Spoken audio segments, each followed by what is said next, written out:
For those of you who don't know me, I'm Steve Elanius, President and CEO of the McAllen Chamber, and this is A Million Cups. This is part of the Kaufman Foundation and part of the ecosystem that the Chamber is working at creating to support startups and small businesses in this journey as far as moving their business and ideas forward. What's really cool, and one of the things why we do this, is that local entrepreneurs stick.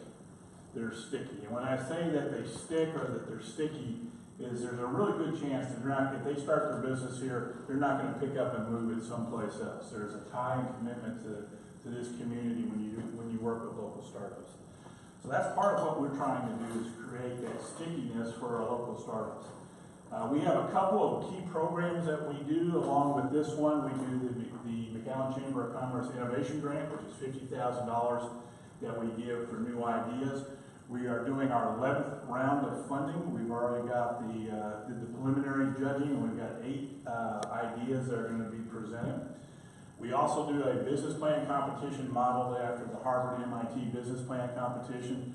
Boost Metals won that. They did their presentation a week ago out of 6 different businesses, and we're really excited about what they're going to be able to do with the money to move their idea forward.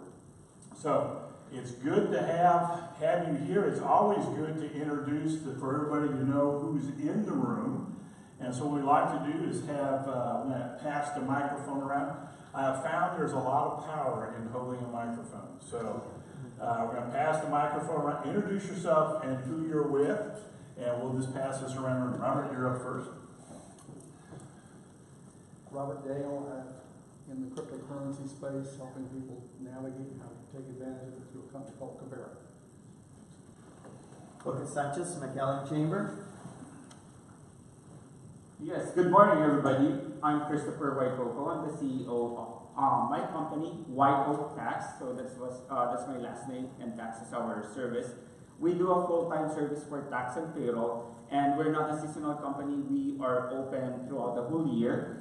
Currently, we have 2 offices, one in Brownsville and McAllen. So I'm looking for strategic partners who will complement our service. These are loan companies. And we are in the feasibility study here in McAllen to put another office. So if any of you in the business of financial, feel free to contact me. Thank you. Hi, I'm Julie Vasquez. I work at Mayround Kickboxing Gym in McAllen, and I'm here to just kind of let everybody know where we're at and who we are and how we can help the city. Hello everybody, good morning. My name is Julio Salinas. I'm with Cognizant. We basically handle your marketing needs, and we try to optimize our strategies to get you more leads for your business.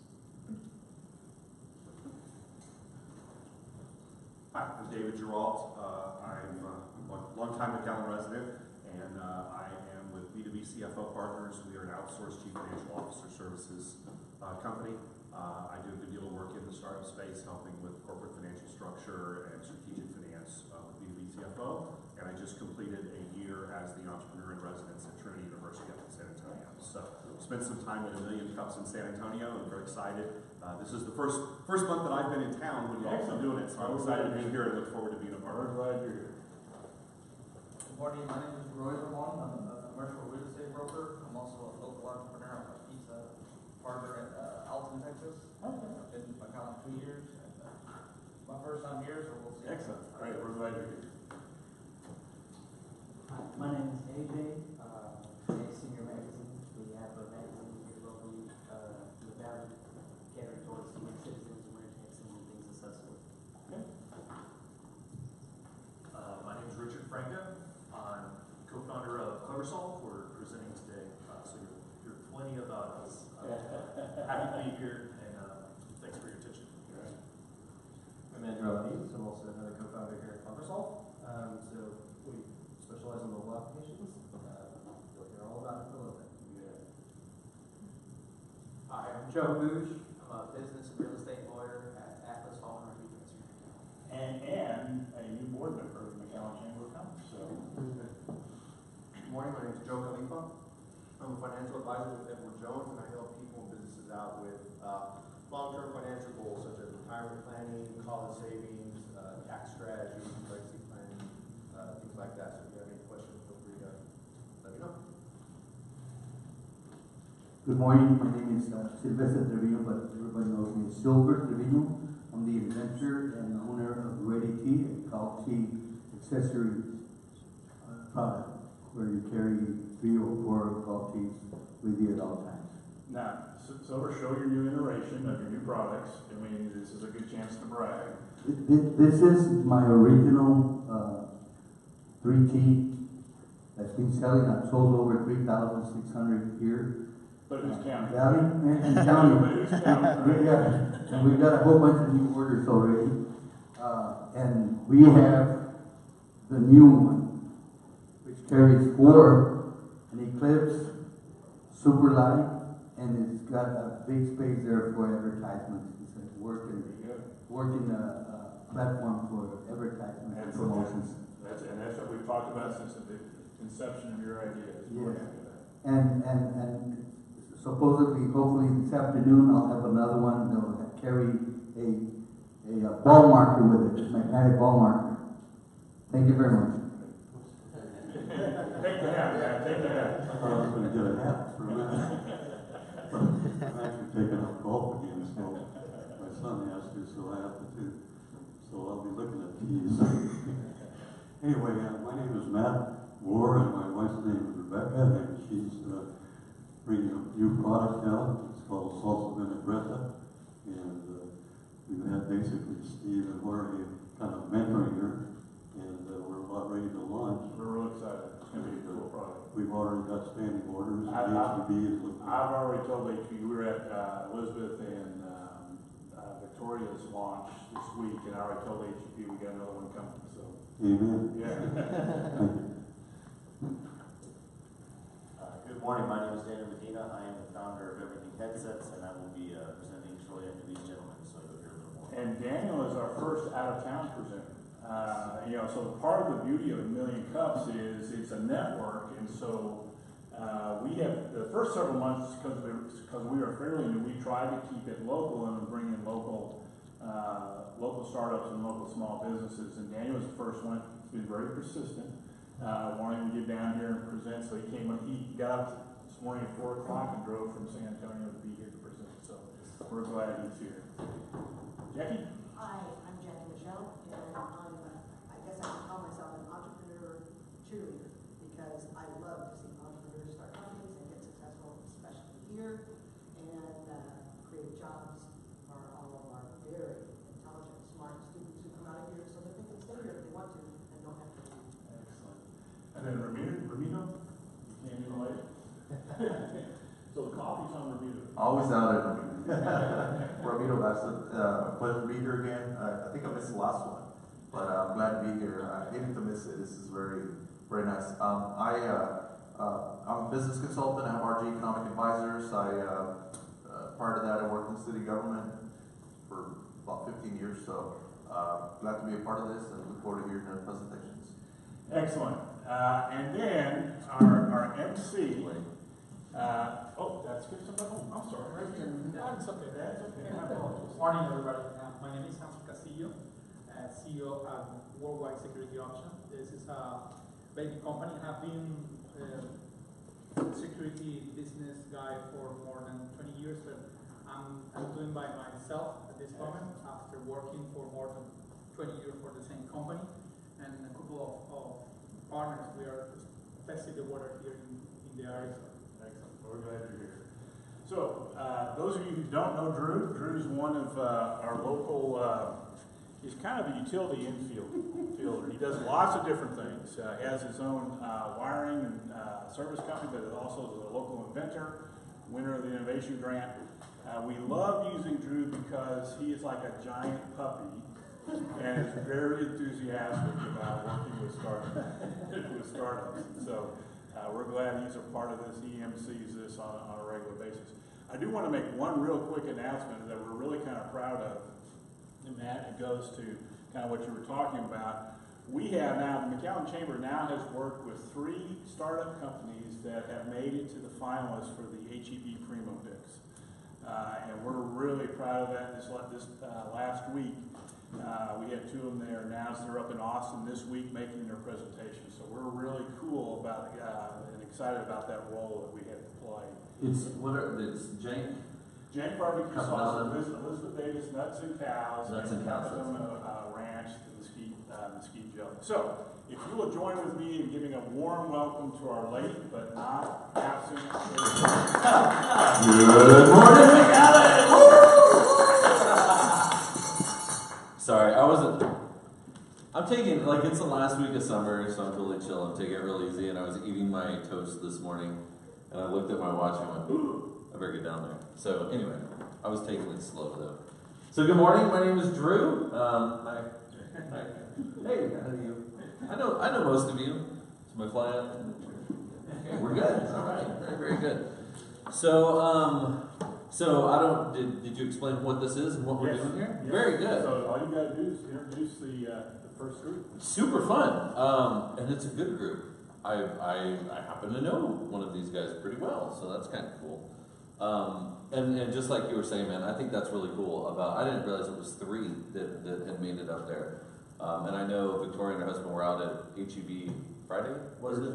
Thursday, when they were giving out the free samples and stuff. Have you guys tried, has anybody tried that? The mesquite bean coffee and the jelly? Steve, you don't count. But it's really good. I'm super happy for him. And then Lamar, I mean, if you don't have a bottle of Jank barbecue sauce in your fridge, you're not doing it right. You need to have it even goes good on cake, as it says on the front label. I haven't tried it yet. I'm not that adventurous. Anyway, super cool. Okay, so we've got 2 presentations today. Very fun. The format, as I'm sure Steve mentioned, is they're going to get up here and they're going to talk for 6 minutes, and we're going to listen to what they have to say.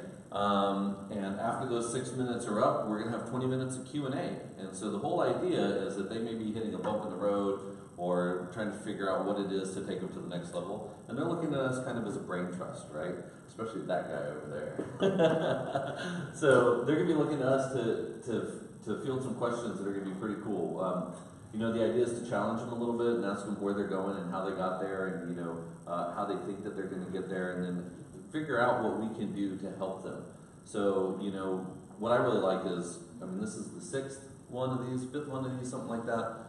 At the end, there's always this exchanging of business cards where we take our resources and we make them available to the speakers that are up here. And we've done everything from help build websites to help launch apps to help them get in a new vehicle to all kinds of stuff. So whatever, I challenge you to think about the resources that you all have available to you and how just by making an introduction to someone you may know could literally change the trajectory of their business. It's kind of cool when you make a tiny little introduction like that. So anyway, the first one up, I have a tech nonprofit down here in the Rio Grande Valley called Code RGB that we started about 5 years ago to focus on building better nerds, and we were lucky enough to have these 2 cats come in from Louisiana a while back. Louisiana, as my grandmother used to call it.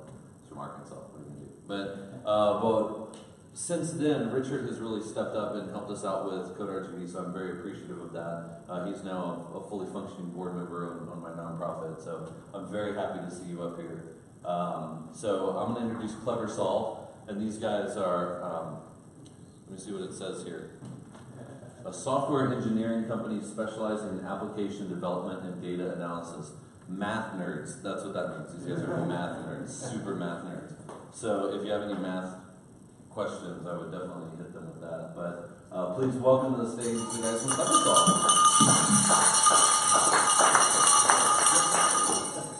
Here you go.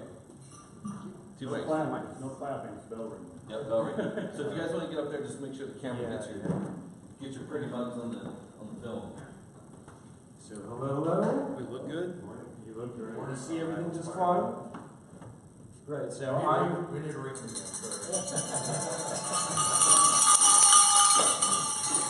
I'm Andrew Elanese. And I'm Richard Franco. And we're CleverSolve, LLC. So we make apps for the Valley. We make apps for everybody, but we're focused mainly on the Valley here. All right, so who here has an Android phone? Oh, large percentage of the room. iPhones? Okay, the other half of the room. So everyone basically has a smartphone. So we build apps specifically for phones. So yeah, we already have some apps on the store. Check them out. They're on the Google Play Store. They're on the iTunes App Store. You can find us, just search CleverSolve and our apps will pop up. So we'd like to talk about these just a little bit. So maybe the one people have heard about here is Go Mission. So they've been functioning since about December. We built them out in December. They've had a nice steady growth in user base. They're doing very good marketing for themselves. Another one that we did for ourselves is something called Easy Eats.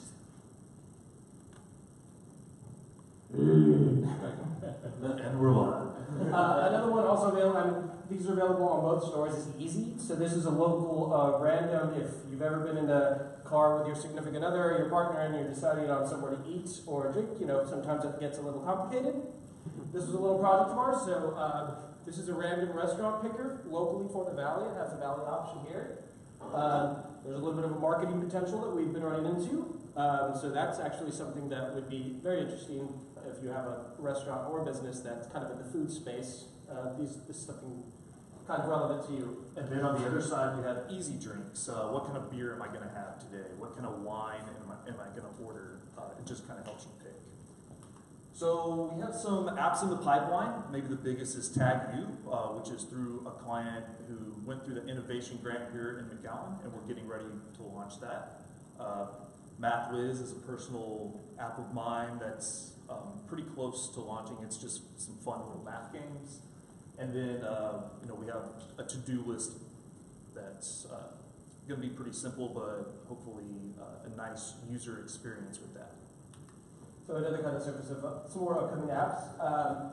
This one on the left is kind of a complicated developer tool for keeping track of developing software.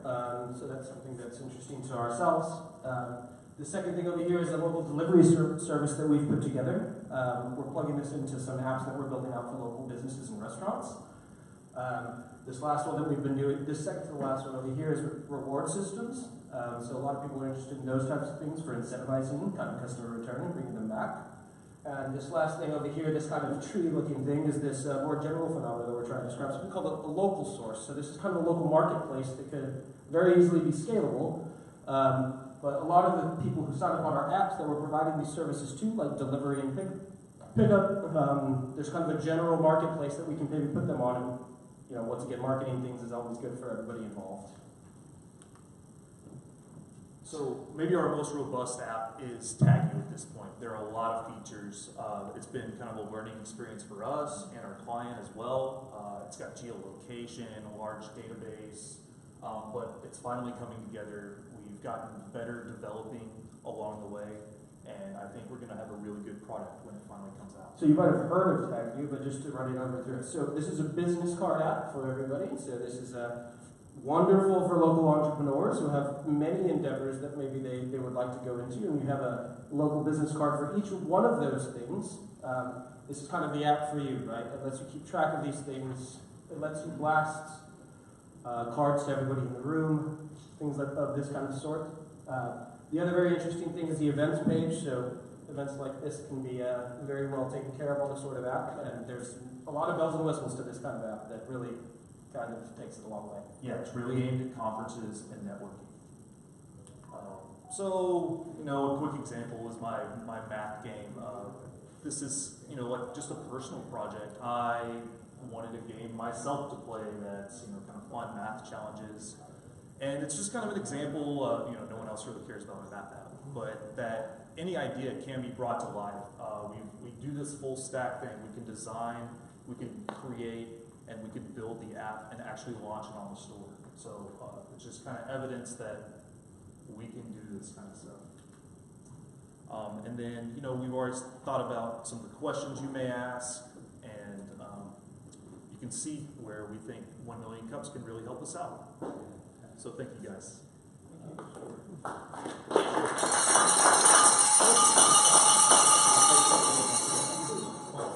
Yeah, sorry, my bad.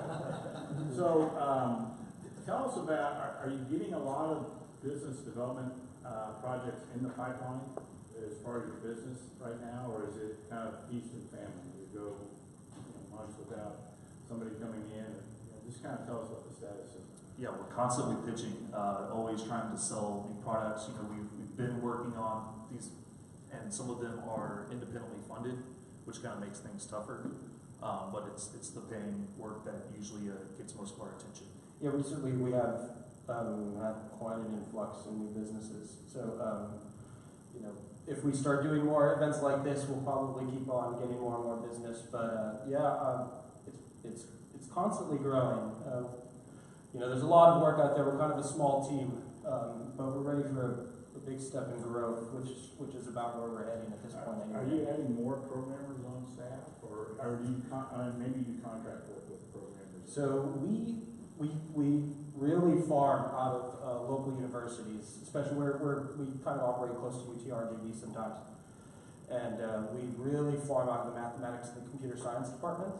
Unfortunately, they come out a little bit kind of lacking in kind of a full stack engineer programming, especially out of UTRGV, unfortunately. But, you know, we have a really nice system in place to turn them into really productive coders for our stack. Yeah, we give them an opportunity to do a training internship where you learn specifically iOS or Android development, and it's kind of a sink or swim. You know, you really got to put in the time to learn this stuff, and we kind of put them through the grind to test them out. Yeah, what's good. We are very active with the local universities as well, you know, and they're very interested in kind of courses for the computer science and mathematics departments that we're, you know. Where are you based? So technically we have a mailbox so we on the Ruby Red, the Ruby Red funds. We've got some of those funds when we started up a couple of years ago. So we have them, yeah. We also operate out of Edinburgh. So how is the process? If I have some idea already developed, so for doing APP in my business, so who is going to be work the lead with you? So I'm gonna make a presentation about the ideas, the concept that we're going to be partnering in the develop, or I'm going to be owner of these ideas. So it really just depends. For number one, your funding situation. Obviously, there's licensing issues that go into play with software. So if you feel that if you have the funds to pay for those licensing for yourself, it might be a little bit more expensive of a product. But at the same time, we're interested in launching mobile technologies for the valley and the valley. So I think a lot of the times we have to work with very limited budgets, especially in the RGV, and we make it work. You know? I totally want to interrupt here just to set the stage and not put these guys on the spot. Average cost of an app, right? Elephant in the room kind of situation anytime you're talking to developers. How many of you, by show of hands, sorry Cameron, how many of you by show of hands thinks that a regular app for Android is up to $10,000? How many of you think it's between 10 and 20,000? 20 and 30. 30 and 40. Probably closer to 20 to 40, somewhere in there. I would say that's probably what your average is going to pay for an app. And it's important because I don't want to put you guys on the spot. It could be a little bit more, it could be a little bit less. But anytime you get in a conversation about an app, if you're not willing to commit $20,000 to $30,000 to make it happen, it's not going to be worth it. And if you try and do the overseas thing, you're going to end up spending the same amount of money in break fixes and bug fixes and project management as you will by getting that cheap developer. Just FYI. So I hate it when app developers get asked that question because they never want to answer. I figured I would put that out there for you. So you have a due diligence process, so we're going to sign a confidential agreement, something like that? Absolutely. Yeah, we deal with this day in and day out. This is exactly our industry. So all of those things are kind of our daily routine structure. Yeah. So all things we can talk about, we love to talk about. We have that question here. Yeah. So what's the average time per month? You know, somebody has an idea, they want to create an app. I know it depends on the complexities of it, but on average, what do you say that? The question is average time per month to work on an app, or no, average time to develop. Average time to complete an app. Yeah. So it always helps to have a well-formed app idea, so not just an idea drawn on a paper napkin. You know, if you go through Idea Place or the Innovation Grant here, that gives you a head start. You already start building your pitch deck. You understand what you want the app to look like. You understand what the major features are. So with those well-formed ideas, we can prototype out and set up the design for an app in about 2 weeks, and then start development. We've been working very quick, but it kind of depends on the features. Shortest would probably be about a month, and then for a very heavy app, say about 3 or 4 months. I'm sorry, the first step, so how works, so we need to make an appointment, so you're gonna spend maybe 1 hour with me talking about the project, and after that you're gonna submit me the offer, so how works that? So the question's about the kind of the first step in the process here. That begins a consulting phase, and we usually do consulting for free to hear out your idea and meet you and kind of get in the door. After that, we can start thinking about the actual app and features and lay out a nice contract timeline, feature list, and then start prototyping. Okay, I have a question. So when you buy, when we ask you to do the app, is it automatically it's our ownership? Once again, there's licensing things that go into play. And licensing things can be a little tricky, but it really depends on your funding situation. If you think you have a great idea that you want for the rest of your life to be feeding you money, those types of things, you do have to think about the complexity of the system we're giving you sometimes. Sometimes, there's different ways to go about it, but if it is something that's very largely licensable, I don't know if that makes sense to you. If you have a good scalable idea that everybody can do, obviously if those things are going to be a little bit more expensive for you personally, but once again, we are very willing to work with people, because these projects get complicated and complex extremely quickly. So part of the question, what is that, and I'm going to make an assumption here. So if someone comes in and hires you and pays you, they own the idea.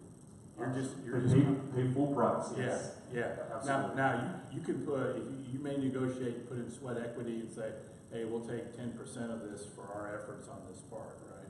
Yes. In reality, it's mostly what we've been realizing is it's a financing job, just like anything else. So we're the ones that put in the time and sweat. A lot of the times to build the app. Financing goes another way. So a lot of times we're willing to build the app. Sometimes these things get very, very complicated. People run out of funds in the middle of building these things more times than you would think. And we don't like dropping the project. So it's a pull and take. It always is. Because I have a follow-up question. The company Whitecoat already has an app.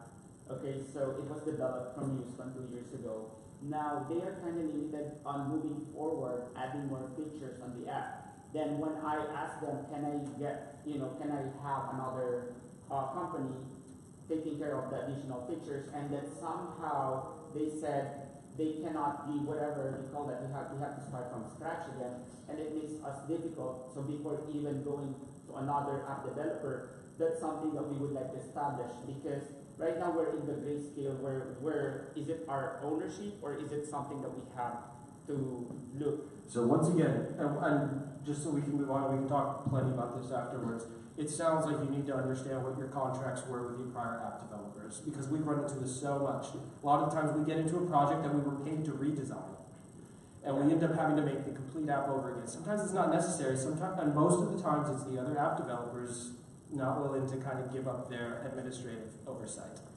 So know your contracts. Exactly, and we're willing to sign contracts. And we can do either way. We can get in there, clamp the code, if that's faster. Sometimes it's faster to build a new database and go at it in a complete new way. So these are all things that we can tell you how to do.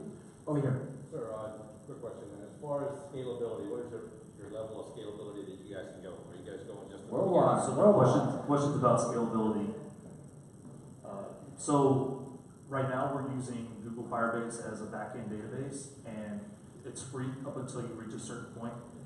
But that point is 1,000 users daily, constantly using the app. So once you hit those limits, that's a good thing. Right, if you hit those limits, then you can pay for higher limits. Yeah, that's the nice thing. You're making money. Exactly, and once again, we scale for a worldwide release, for worldwide scalability. That's what we built for. Second part, and so when you say you program based on scalability, so that means that someone else, you don't want to run into the problem this gentleman's having in the future. If it's your product, you should be able to scale up with somebody else, correct? Because there's a limit that you guys can go with based on your labor force here. Sure. But like I said, if you're touting 20,000 daily active users, trust me, we're gonna set it up for you so you can manage your own endeavor. We have maintenance fees. I mean, that's a big part of our process is the maintenance that we provide for you. But we want big technologies out in the world, right? That we can help start at the very same time. I think we have that question in the back. Well, this is a question more about by the way, I don't like it. It's really fast and focused, and I hate trying to find Sure. a restaurant somewhere. Understandable. It's on one in India instead of the locality, so I really like it. But when I was downloading it, there's another Easy Eats out there. So how do you protect? What do you have copyrights and trademarks, and do you file copyrights on some of your? Many times those things can be complicated. Many times releasing a new app is not complicated. And we feel if we can get these things out, you don't have to, if we have a large user base, our lawyers are ready to set it up, these types of things. But a lot of the times, these things are just fun things that we can get out into the community and let people know that apps are very useful for a lot of things, because it's more of an educational thing down here in the RGB. Right. So the question was about copywriting on a name like Easy Eats. It's we use that name because it wasn't copyrighted. Someone else didn't have it. We've only had this app for a couple months, and it was just kind of a quick project, and so we went with a catchy name. And if it gains enough popularity, of course, maybe we would think about copywriting. Yeah, the other thing, I think the other app that you're talking about is Easy Eats New Jersey, and we felt that it was kind of a geographic thing, that it wouldn't get confused. And this is kind of all in the realm of search engine optimization. You might have heard SEO, which we do a lot of. We do it, you know. So we're very aware of those types of things that happen. It's just that we might let it fly sometimes. Copyright and trademark can be fairly inexpensive, and especially if you have taglines and things like that for businesses, it can really add value to any type of intellectual property that's an asset. Yes. So the suggestion was to maybe take advantage of those copyright and trademarks, because they can be inexpensive. Thank you. What's the biggest problem you guys find in trying to build out some people program out? Is it price? Is it talent? Is it lack of vision when it comes to the app itself or framework? I mean, what do you guys find is the biggest problem dealing with this local market? A combination of all those things. Right. You kind of hit it on the head. We started problems that like once again run out of funding. We started problems that run out of vision. We start problems that run out of all these things, and a lot of the times it gets overwhelming when all of it falls on us. But we do our jobs and we push through a lot of the times. I mean, we had a question right behind you, Steve. One Okay, and I'll be the last question. Okay. I have some questions. Sure. So you had just mentioned that, maintenance is a big part of what you guys, kind of do after developing the app. And so I did mean that as maintaining relationships with our customers, and that's kind of what I meant by that. okay. What I was going to ask is that, every time I go on Google Play, I got updates all the time. So like, how often is it, or how often should an app be updated after it's developed? If you have an app that is growing at a crazy pace, trust me, you're going to want more features on there. You're going to be wanting taking advantage of these things. It's going to cost, but we can, an app that's being updated a lot is usually an active app that's gaining a lot of funding to pay for those updates. And, everybody's probably experienced a new update on an app. It's kind of weird at first, but usually it's for a reason, and you end up, it kind of just goes in your flow a lot of the times. And that's kind of a well-engineered update. But yeah, updates depend on vision, understanding these types of things. If you see a feature that you know is going to make your business pop or something like that, then we start going on that and we see how it goes. Sometimes it's pertinent, sometimes it's, we can wait till next month or something like that. But then there is a limit for like a smaller app. You don't want to be releasing an update every day with small fixes. You kind of want to do bulk. There's definitely a practicality, What's the one thing we can do to help you as a community? Let's just go down the list here. Check out Easy Eats. Try it out. If you're hungry, what's for dinner tonight? It'll pick for you. It's specifically catered for the Valley, and we see the marketing opportunity here to get restaurants to buy into this kind of thing. We can raise the probability that it lands on your restaurant. That's really the marketing spiel there, right? It's House of China every half, right? Every 2 Or if you're right, I mean, we could always, Johnson. these are all, if we could turn on geographic location, if we feel the need to turn on a feature on like a geographic location, right, you could be driving by somewhere that's paying the app to get, 10 to 1 spins when they're around there. These are all ideas that we think are great. It's just that we would love to hear what the actual restaurant community that are getting on our app are, thinking about these things, because everybody seems to like it.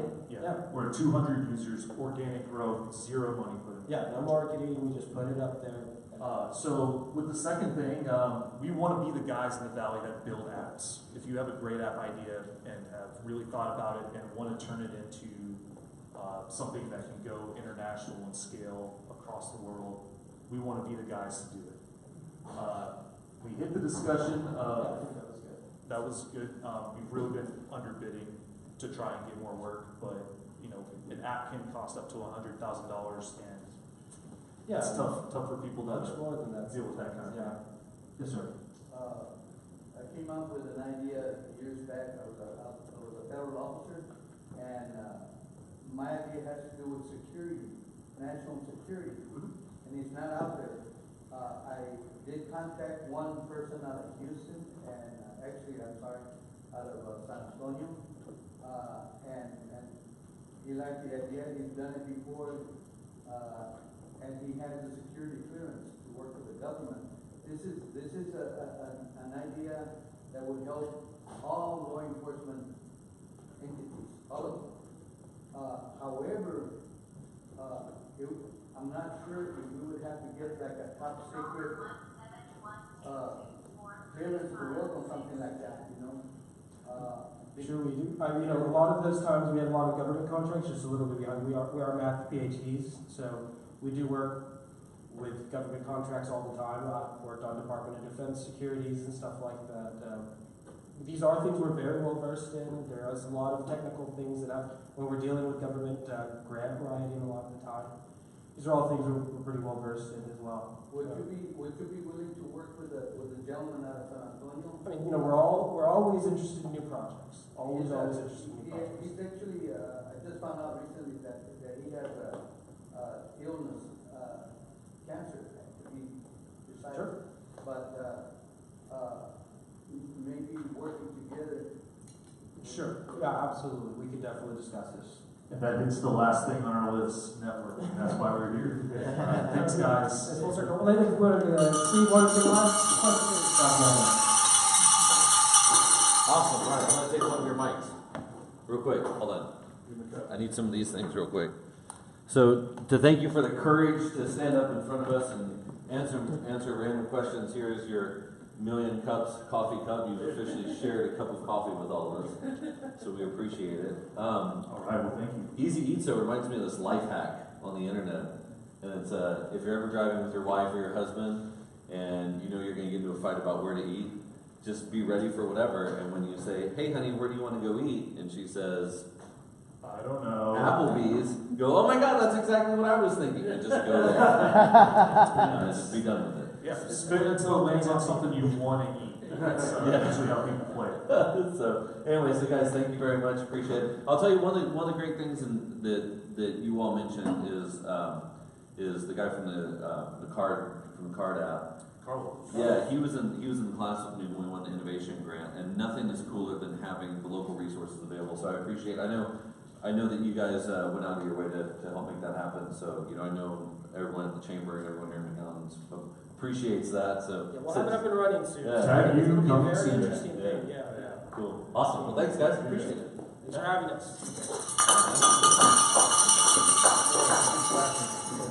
Okay, let's see. Where are we at here?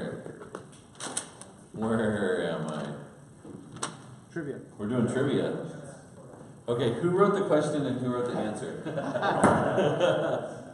All right, so here's how this works. We have a coffee cup up here that we're going to give away, one of these mugs, right? Is it this one? Yeah. Yep. Okay. We give away one of these mugs to one of those mugs if you can answer this question. I'm looking at you, David. Who was the first McAllen mayor? Mr. McAllen? Nope. So he was the mayor from 1911 to 1913. Any guesses? That's a good one. That's a tricky one. We might have to ask another one. What was the last one we asked? What year was McAllen founded? And it was split 46 and... The last one was the highest temperature in McAllen. Ooh, the highest, what was it? 125? 115? 114? I don't know, something like that. Anybody? Last week sometime. Yeah, Saturday. Oh, not really close. All right, the first McAllen mayor. Anyone want to take a guess? Mayor Frank. I've given you plenty of time to Google the answer, which no one has. So this will go back in the pot for next week, unless we'll come up with another question after the second session. His name was Frank W. Crow. Yeah, how about that? Yeah. 1911 is when the city was incorporated. Was it really? Yeah. Man. Well, yeah, I mean, it's Yeah. interesting. Cool. Okay, so we'll put this back. Jorge, you gotta get in our question. Okay, so interesting. This is interesting. The next presenter is Daniel Medina from Everything Headsets, and there's a lot of interesting stuff here on the headsets and the call center headsets. But I have a question for you. So I remember reading this article a while back, and I just had to find it to reference it. Your cell phone. Did you know the average person checks their cell phone 47 times a day? Did you know that? Did you know that your cell phone has 10 times the amount of bacteria on it than a toilet seat in a public restroom? Wow. Yeah, that's interesting, right? Like, those are terrible facts. The biggest piece of advice that they offer in here is when you go to the restroom, keep your phone in your pocket. Because if you take it out when you're in the restroom, and all the toilets are flushing and everything, you get all that bacteria on your phone, and you walk out with it, and then you stick it on your face. Wow. Right? Like, it's one of those common sense things where you're like, that's not a good idea. Anyway, so unless you want to rub a toilet seat on your face for the rest of the day, you should probably heed that advice. 17,000 bacterial gene copies on the phone of a high school student. I got a question. That's gross, man. So you walk in the bathroom, all the toilets are flushing, even though you don't take your phone out. Aren't they already on your face because you're in the bathroom? It's true, you're not like rubbing them around though. This one, They're already there. get in there, you know. Anyway, I also read, and like, anyway, whatever. Yeah, Steve's like, come on, Drew, shut up. But you know those Dyson hand dryer things? Yeah. And then you got like the little blow dryer deals where you hit and they make that extremely loud noise. That those are actually terrible for you. And there was a deal, yeah, because it circulates all the bacteria in there. And they were talking about the rise in pink eye and what's it called? Whatever the conjunctivitis. How the more of those blow dryers are in public restrooms, how those rates have gone up over the last 100 years. Because like you're literally getting It's just blasting shit in your eye. All right. All right. You know, you just identified a new company market. Antibacterial. They're out there. There are antibacterial wipes. And that is a perfect segue from Mr. Daniel Medina for Everything Headsets, a headset cleaning and testing company. Many people use headsets. Few clean them. Their specialty is in call center headsets. From wireless to corded, noise-canceling headset brands, Mr. Daniel Medina, the floor is yours.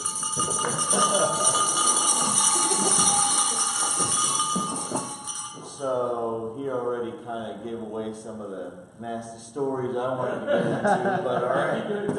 That's good, thank you. So good morning to all. Thank you, McAllen Chamber of Commerce, Jorge, Steve, for the opportunity. I really do appreciate it. So I want to start, I try to start this a few different ways every time. With you guys, I'm going to start it this way. I worked with a headset manufacturer that you may recognize called Plantronics. They manufacture headsets all over the world. If you've been in a call center, you say Plantronics, 90% of the time you're going to hit dead on that's what they have. There's a few other manufacturers out there, VXI, Jabra, so on and so forth. The point is, when you stop to look at the atmosphere and the current, realm of where we are, is that everybody uses a headset at one point in time or another. I'm going to ask you all a question here with a show of hands or maybe with a ring of the cowbell. How many have ever talked to a customer service agent on the phone? Everybody. There you go. All right. How many have ever used a headset? All right. How many have cleaned a headset? We got one. That's usually about right. So about 1 to 3% of people actually clean a headset. And today we will go into why that's so important. We'll talk about headset hygiene. We'll talk a little bit about where we see ourselves, where we will be in a few years, and then kind of some of the future offerings that we're looking at to grow everything headsets into not just being a headset cleaning company, which is our main focus and what we want to start with, but to being a headset partner to where hygiene is the education platform of headsets. So moving forward, who we are, where we're from. We're founded in May 2018, just a few months ago. Kind of give you the backstory. I was laid off from Plantronics April of this year. I saw a huge niche in the market while I worked with my current, with my employer at the time. They did not find a way to make a format or a way to recognize the revenue that was out there. So I did. So that's really how my company came about. I recognized a way to be able to capture that revenue, create contracts, service agreements, do it hygiene as a service, HOS. We have devices as a service, you have headsets as a service, you have all these other softwares as a service that is provided, so now you have hygiene as a service. So that's where we're coming into. And just to back up real quick, the reason why I'm here is to get A, your feedback, B, to provide an opportunity to expose what it is that we do, and C, to clean one headset at a time and discuss the importance of cleaning one headset at a time. You'll see that here shortly. And he gave way to that a little bit, but we'll get to that. So our promise is to provide world-class headset cleaning services for Fortune 500 companies, and also to make a difference and become a standard for headset hygiene in the contact center realm, as well as around the world. Some of our prospective clients that we have been looking at recently and have worked with in the past, both when I worked with Plantronics and as I've begun this business in the last few months, RSM, Wells Fargo, Capital Group, Chase, all major players, all major people that have call centers all over the United States, and all would really benefit from this service. Why would they benefit from this service? Why would a call center need a service of somebody coming in to clean and test their headsets? Well, let's dive into that a little bit. So, headsets and customer service obviously go hand in hand. When you have customer service, you have headsets. Whether it's a soft phone, a hard phone, USB, Bluetooth, corded, not corded, Jabra, VXI, Plantronics, whatever the case may be, you'll have a headset. So the headset market is rather saturated. What you'll notice is that the service side, the customer service side of things, is really what's important. More customers are focusing on what they can get for their service. More customers are worried about what the services that they will be provided rather than the endpoints, the retail aspect, what it is that they're purchasing. So what happens is, I'm sorry, I got a little bit ahead. If you look at the outlook, I always mess this up. It's 1.23 billion in 2017, which was the headset outlook as far as revenues, of which if only 10% of that were grasped in cleaning services, at a 10% of what it costs to purchase a headset, you're looking at a multi-million-dollar company. And that's why I decided to start this up. Because it's very easy when you start to computate the numbers, and math guys over here, if you get a headset that costs anywhere between $50 and $70, and you have a $1.7 billion market, that means you have a lot of headsets out there, and we'll talk about that. So where do these headsets go? What happens? This is where they usually end up, right there, in boxes where they've been gathered up. Why is that? Because you have classes that train, test headsets. They don't. They train the employee, they pass out the headset for the employee, but they don't test it afterwards. So it goes in a box. Somebody has to do that. Usually facilities directors, IT personnel, different individuals will be the ones that are tasked with that. I don't know about you guys, but if my job was to be a developer, I would not then want to clean headsets if I'm called to be a developer. Same thing with an IT person. If I'm called to deal with the things of IT, I'm not called to clean headsets. So then you have one of two choices. As a multi-billion-dollar company, Wells Fargo, so on and so forth, you can either A, find resources, find a person that you hire on to do this, or B, contract someone. like janitors, like janitorial services, which is what they do anyways. So this is where we come in. We are the headset janitors, in a sense, for that. We are able to come in after hours, clean headsets that are on the desk. We're able to take boxes of headsets, test them and clean them and bring them back to you so you save. Give you a quick tidbit of information. 85% of those headsets end up testing with no trouble found, being perfectly good. All they needed to do was to be cleansed, put in a new air cushion, and redistributed back out to the floor. How much did a company save by doing that every single month, every quarter, annually? And it just goes on and on and on. So, going to the dirtiness, where does all this dirt come from? What happens? Well, you have to have a practice of cleaning headsets, and most people do not. They choose not to test headsets, they choose not to clean them. The most that I have seen in some contact centers, they'll pass out a wipe to every agent on the floor once a month. Guys, clean your headset. They don't know how to, they just give it a once over and they move on. Women have makeup, that cakes up there. Men have gel, all sorts of products that we use, shaving creams, this and that builds up. Over time, it gunks up. That creates bacteria. That creates, you don't want to hear this, funguses. That creates all sorts of fun stuff that then build up around your ears, give you ear infections, as you were saying, pink eye, all sorts of fun stuff. I'll give you a quick story.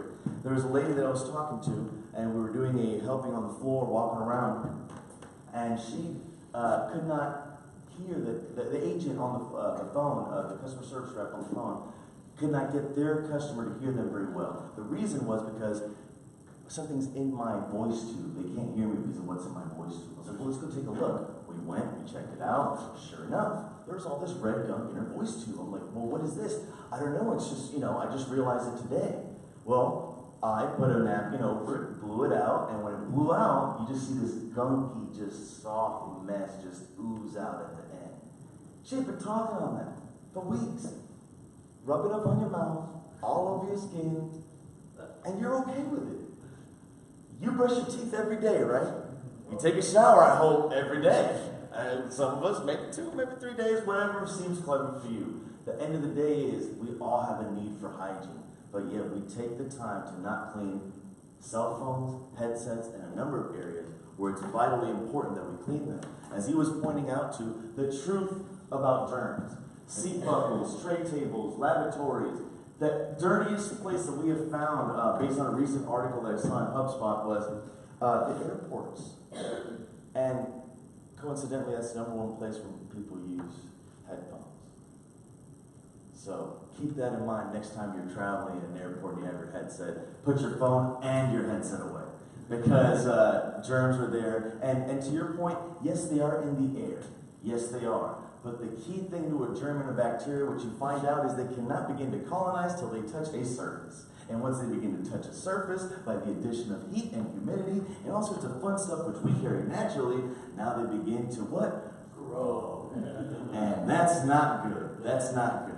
So what does our revenue look like? What is it that we foresee ourselves doing? I kept my goals rather curtailed, held back somewhat. And so the first year, obviously, with startups and things like that, there's some revenue, that you'll have to take back for what you put in. So the first year would be the slowest growing year, but we foresee it to grow rapidly up as the word of mouth gets out there, as networking begins, as more and more companies are made aware of the hygiene of a headset, the importance of hygiene behind the headset. And so this gives you a little bit more of the breakdown before, after taxes, gross revenue, and stuff like that. If you're really interested in the revenue portions, feel free to speak to me afterwards. I was an accounting major, so I know a little bit about money. So we'll keep moving. And last but not least, what we foresee ourselves doing. And that really is not just limiting it to testing and cleaning. The headset game is such a broad aspect. From testing and cleaning, you then go into headset management, managing the services, or the headsets and their inventory, how many headsets they have. Are they working at a level that is within a threshold that is usable? What is that? What is a 10% threshold? So you have 100% of your agents on the floor with headsets and 10% as a backup. As one comes in, you issue another one, that one gets cleansed or replaced, and you keep working like that. So that way you're not in surplus, you're working at a level that makes financial sense. Furthermore, we wanted to divulge and go into other areas. We provide summer savings reports, overnight cleaning services, deployment and installation. Recently, I was got contracted by another company to do an installation at Wells Fargo in Des Moines, Iowa. We've been doing some of those things as well. So deployment and installation. And then for the small, medium business sector, being able to provide a way for you to clean. And last but not least, malls, airports, workout centers, wherever headset use is prevalent. And I'll just leave you with this quote. One thing that everything great that has ever happened to humanity since the beginning has begun as a single thought in someone's mind. And if any one of us is capable of such a great thought, then all of us have the same capacity and capability because we're all the same. Thank you for your time.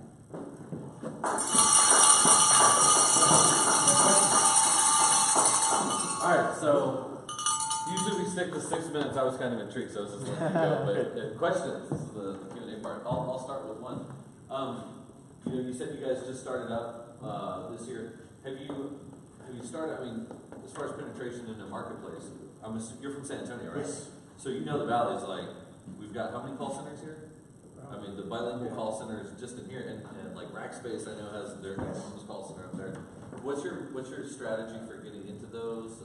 So currently my strategy for getting into those is to be a part of any of the conferences, PTMA, ACCA, Austin Contact Center Alliance, and being a part of those things, getting into the Chambers of Commerce, such as you're here, San Antonio. I've been talking with them as well, the Hispanic Chamber of Commerce out of Houston. I'll be presenting at Dallas Million Cups next week. And so just getting the exposure out there so that people will know that there is a headset cleaning company, that we are dedicated to just cleaning and testing. And I'll ask just because it's on my mind. I mean, it sounds like it's a great opportunity. And what do you think is the main thing that you pitch when you talk to them? Is it that they're going to save money with turnover? I mean, what's that? It's a multifaceted approach. Where you know when you throw that card on the table, you're like, boom. You know? I think it's the fact that nobody does testing and cleaning. Everybody's willing to sell you a headset. I can find 40 companies right now. I can open my phone right now. I can find you 40 companies that are willing to sell you a headset. Now I want to ask every single one of those 40 companies, how many of you are willing to go out to that call center and clean their headsets? Yeah. Exactly. And so that's why we don't sell headsets. Now I can put you in contact with people that can sell headsets. But our focus is promoting the hygiene of headsets, which is if you're not testing and cleaning your headsets, you're putting your agents at risk. The one thing that I didn't see in there was factoring that into the overall cost, and I'm assuming you've done that, the amount of downtime that people get because of sickness and when you go into a one-on-one personal presentation with, an IT personnel or facilities director or an operations manager or director of a contact center, and you start telling them, how often have you had agents miss because of ear infections? And I'm like, oh, well, yeah, Well, how often do you clean your headsets? Oh, I didn't even think about that. Well, okay, put one and one together, let's make this happen. And so it's just, I like to use this phrase a lot. Testing and cleaning and headsets aren't rocket science, but if you're not taught it, you just don't know. And I can never pretend to do what these guys do, develop apps. That would be something that I could do if I took the time and effort and put all this effort I put into this to do that. Yeah, but I didn't. I put my effort to do this. So I can't pretend to do his job. Same way he can't pretend to come up here and be like, I'm going to go test and clean headsets. I'm sure he could if he put his mind to it because he can develop apps. That's the same thing. It's just finding that pain point, finding where it is that they need to understand that when you don't address hygiene will inevitably come back to bite you. Have you landed any contracts? I know you talked about you have prospects, but have you landed that? No, not as of yet. So RSN was our closest one that we had talked about, 60 nationwide locations. We're still in discussions. Nothing has been signed yet. But no, not as of yet. It's something that, it's only 3 months in. Sure. I'm kind of the ones that wants it to happen yesterday. So I'm very ambitious and very driven for that. But at the same time, I would say overhearing their conversation, it's like you have to be patient. It's better for it to grow over time than for it to just come out of the gate running. So I'm being patient. Yes, ma'am. I have a question about growth. When you think about the market that you want to cover, do you think about expansion through like a franchise model, or how have you thought about it? Even though that, I'm the one who said that, you got to be patient, and that's Yes. the way to get to the finish line. But, at least some of it. But I didn't know, because I was trying to think, you've got lots of local call centers, like you've got here, you've got all over the country. So how do you envision, all those customers? So there's a couple of different ways. Number one, we have a ship-to service where for the longest time when I was part of my previous employer, all of these companies would ship the headsets to me, I test them and clean them, ship them back. That's obviously, the quickest, fastest, easiest way. Without having to franchise or bring in other people, you still do it solo, you contract a few people individually, locally, they test and clean for you, and bada boom, bada bing, you're getting returned within 48 hours back to the customers. So that's kind of my scalability platform as of right now. I don't really want to franchise it out or have licensees or anything like that, just because it lends itself to learning some of the niche processes that we do, and some of the back-end things that we do that then can just be taken and just replicated. So do you have intellectual property in terms of your process? There are a number of things, yes, that we're working to get trademark and copyright. For example, the slogan itself, the original headset cleaning company, that's something that we're working to get trademark and copyrighted because, again, there is not a company out there that does testing and cleaning. So, yes, sir. Cleaning services that are the cleaning, like chemicals and materials proprietary at all? The chemicals and the cleaning materials are not so much proprietary as much as it is the process that we go through to make sure that what you get looks better than when you got it when you bought it. And that's always our goal. So it's hard. And some people are like, well, how can you do that? Well, you'd be surprised. When you get a headset and you buy it, you take it out of a warehouse where there's a lot of dust.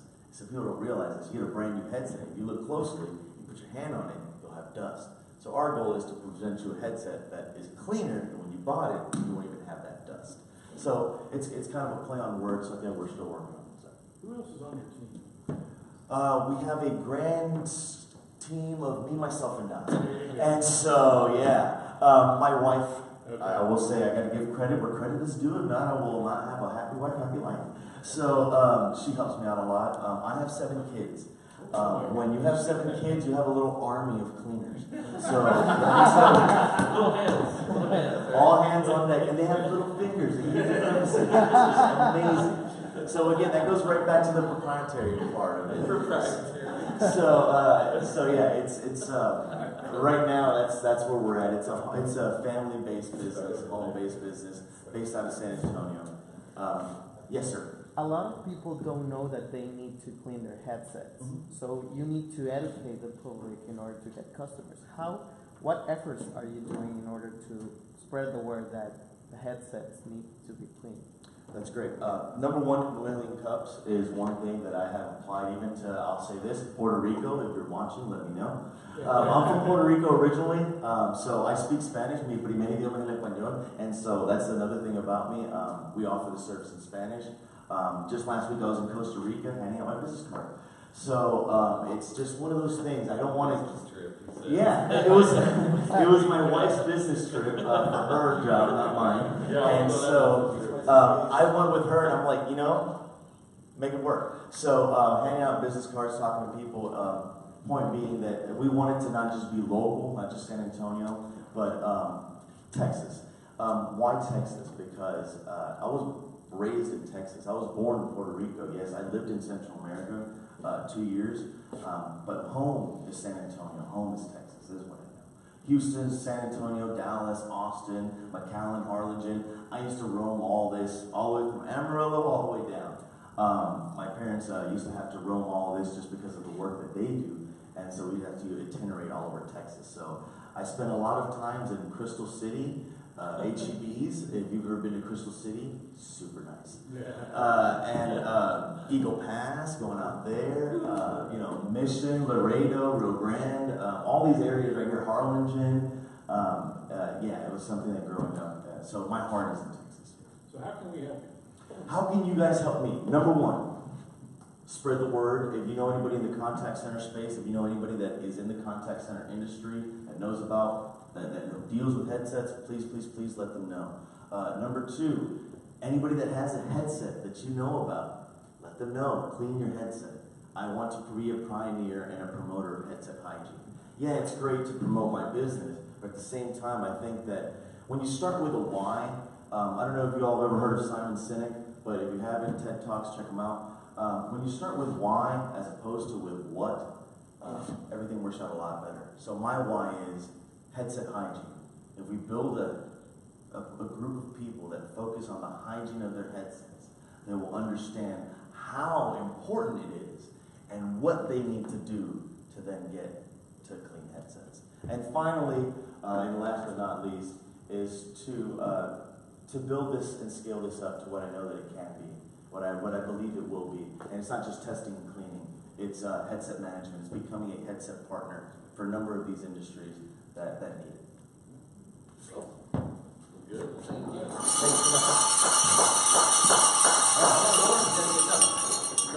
He's collecting them. There you go. I don't know if it's clean or not. Hey, there's no market for you, man. Right? Yeah. Anyway, that was tremendous. And yeah, I mean, it's thank you for coming and sharing your story with us. I know, you know, the Valley is a pretty big call center area. I just texted a guy from T-Mobile, and that's something that, you know, I challenge you guys. That's who we used to work with. All you got to do is, if you know someone who works, this guy works IT for T-Mobile. He used to work at the Microsoft one in Harlingen. If you know anyone in the space, it's at least worth a LinkedIn introduction. And I'm on LinkedIn, Facebook, Instagram. What's the other one? Twitter. Yeah. No Snapchat. I'm not down with that. So, but everything else, yes. Yeah, the 4 food groups. It takes a second just to make a recommendation. Yes. So I was happy to. You know, you mentioned something interesting, and that was. I like to think of the Carfax approach. That's like one of my favorite approaches to marketing, because it basically shames a manufacturer into doing business with you. Like, you walk in the car lot and you're like, show me the Carfax. To me, that's one of the best marketing schemes. Have you ever considered doing some type of like public health campaign to people that work in call centers? Because if you get them asking the question like, oh dude, when was the last time this thing was clean? They're going to go to their bosses, if you work from the bottom up. Is that something you guys have looked at? Yes, so by starting into the different conferences and going to these different conferences, I actually have my little presentation like that, that says, got headsets, and it just has a big box of headsets. And that's where we start the conversation. You know, it's got, I use headsets, or and then we start, with, when was the last time you cleaned them? Does your company offer a cleaning service for your headset? Does your company have any hygiene support for your computer, headset, screen, any of that? Well, I mean, like even at the CSR level, talking to those guys and saying, I mean, because how many? It's a little hard, other than kind of parking lot hopping. How many people do you think are employed by call centers down here? Oh, I would say at least 4 or 5,000. It's a huge market. Yeah, especially this open. I mean, you don't want paper in the parking lot. Exactly. You know what I mean? And you can do geographical ad targeting on Facebook and social media. I mean, you could. And so I do that. All the restaurants. You can sponsor. Don't say that. You can sponsor the restaurant. Anyway, sorry. No, but you're right. I actually have done some of the ad targeting on Facebook, on Instagram, and so where you target those contact center and call center folks, not just in Texas, but also Florida as well. That's another very call center centric or heavy location as well. Well, thanks, man. Appreciate your time. Thank you guys That's so awesome. much. Thank you so much. All right, so I got a trivia question. Okay, cool. Because I was. Unless you have a better one. No, you go ahead. You were like, oh, drooling, talking about headsets. I don't want to bother you. All right. This is a good one. I did not know this. Okay. When McAllen was first founded, right, long time ago. 1911. There were canning factories, tortilla plants, woodworking plants, oil exploration, and there was one that caught my eye that I didn't know. Gerald, I'm looking at you. You ready? 1936. Hiram Garner opened up the Valley Something Incorporated. It produced what from local citrus juices? Bubblegum. Bubblegum? What else? Hiram Garner opened up a company that produced what from local citrus juices?